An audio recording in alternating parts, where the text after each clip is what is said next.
if you ever want to know some stories about CIA operations in Ukraine, that is some wild stuff. If you've been read in on some of that it only came out recently. Give me one of them. There's a giant story in the New York Times. The New York Times is one of the favorite places of the CIA to go and drop information about some of their successes. They have a relationship with them for whatever reason, but they go and I think a lot of times we only find out about what the CIA does when they fail, but they sometimes like to leak some of their successes. And it's for a lot of times it's for policy purposes. They want people in Congress and the Senate to know about, hey, this is what we're doing. This is where this mission ended up going. So, for instance, I believe that's the one about the 12 bases that they had on the front line, 12 CIA and they openly publish this information themselves. They want the Russians to know this. That they had 12. It's secret spy bases from the Times article. This is the Euromaidan Press. That's the original articles from the Times. Outstanding piece of journalism. The journalist spoke to something like 300 CIA officers and got all of this information together. Basically, the story is that in 2014, when Russia invaded into Ukraine, kind of in the first time, and took over Crimea, that's when the CIA started putting officers on the ground branch guys, training Ukrainians on how to use drones, training them how to use Javelin anti-tank missiles, training them how to defend their country, and training them on signals interceptions. So these 12 bases around the front, they were sucking up all of this Russian signals information, and it was what they credit as one of the reasons why they were able to stop Russia's initial push into the country.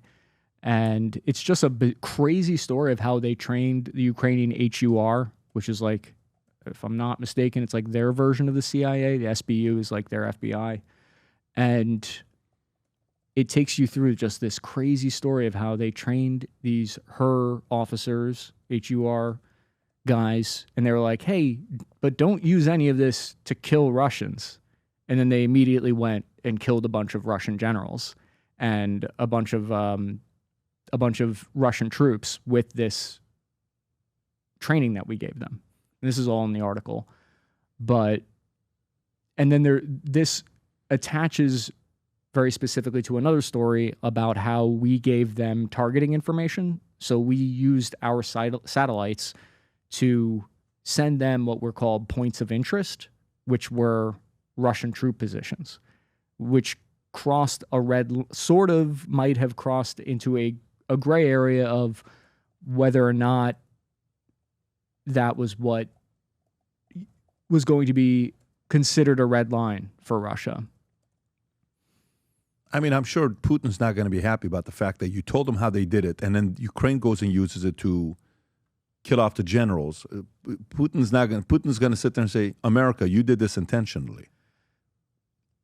And there are ways to look at it where you could read it in the way that Putin was provoked, or you could look at it like we were trying to help Ukraine defend their sovereignty, and Russia was the ones that were first arming and backing separatist movements inside of eastern Ukraine. When was this article written, Rob? This was... It was something 24. So is it June? Is it... May 29th of 2025. March 29th, 2025. Sorry, March. But that's not it. That's not the one.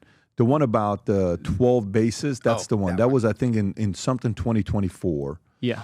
1 second. I can pull that back right up. there. So what's the date on that? That is February 28th, 2024. Okay, so that's under Biden. So the CIA is releasing that under Biden. Huh. What? I don't understand the benefit of leaking this. There's a number of reasons. I think one of them is you want the Russians to know what you're doing, and you might even want to embellish it a little bit and make them think, oh, they know where we are. They know everything. The Americans are everywhere, and they're having this huge influence. Make them paranoid on the inside and see who's on the inside. That's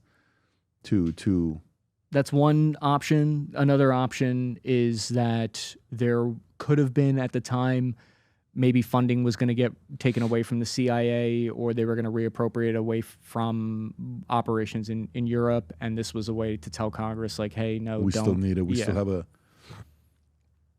I don't like it at all, to be honest with you. I don't like it at all. In my opinion, I don't like it at all with what's going. By the way, it's uncomfortable. I would say the counter argument is we also wouldn't like it if Russia steamrolled through and they were at the border with Poland. That's another kind of. I think I would be uncomfortable with either. The way I would do the story isn't the way they dropped it. Yeah. I would drop it in a very different way than the way they did it. I wouldn't drop it this way. I 100% agree that this. I think they ended up putting something out that. What a dumb move. Because it can. A lot of people interpret it like Russia used this as. This is the dumbest way of releasing it. Let somebody like leak it. A anonymous source told us at New York Times that this is what happened. Yeah, because this ended up being used as. This is the dumbest way to release it. Kremlin propaganda. They were like, they pointed to this article and they said, "Hey, look, we were right all along." I don't know if this makes the institution look. I think this is a report you bring to the president and the leadership team and say, "I just want to let you guys know. Here's what we did. Yeah, let us give you a full report. Okay." This is still a valid reason why we need to be there.